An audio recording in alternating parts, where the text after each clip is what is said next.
আবারও আলোচনায় শেখ পরিবারের দুর্নীতি। টিউলিপের পরে এবার পুতুল। গত কয়েকদিন ধরেই আন্তর্জাতিক মহলে সমালোচনার কেন্দ্রবিন্দুতে ছিলেন শেখ হাসিনার বোনের মেয়ে টিউলিপ সিদ্দিক।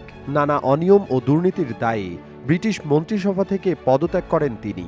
এরপর থেকেই নেটিজেনদের মুখে শোনা যাচ্ছে বাস্তব কিছু কথা। কেউ কেউ মজার ছলেই বলছেন, বাংলায় সিরাজউদ্দৌলার পরে এই প্রথম খালার কারণে কোনো শাসকের পতন হলো। উল্লেখ্য, ১৭৫৭ সালে সিরাজউদ্দৌলার খালা ঘসেটি বেগমের কারণে পলাশী যুদ্ধে নবাবের পরাজয় হয়। কেউ কেউ আবার বলছেন, শেখ পরিবারের সবাই এত দুর্নীতিবাজ কেন? শেখ হাসিনার ছেলের ডিভোর্স নিয়েও মজা করে কেউ কেউ পোস্ট করেছেন। এসব ঘটনায় মাঝে মধ্যেই নতুন করে অভিযোগ উঠেছে শেখ হাসিনার মেয়ে সায়মা ওয়াজেদ পুতুলের বিরুদ্ধে। সেই সাথে অভিযোগে নাম জড়িয়েছে ভারতে পালিয়ে থাকা স্বৈরাচার হাসিনারও। যোগ্যতা না থাকার পরও হাসিনা তার মেয়ে সায়মা ওয়াজেদ পুতুলকে অনৈতিক ক্ষমতা প্রয়োগের মাধ্যমে বিশ্ব স্বাস্থ্য সংস্থার আঞ্চলিক পরিচালক পদে বসিয়েছিলেন, যেখানে মোটা অঙ্কের ঘুষ দেওয়ার অভিযোগও রয়েছে।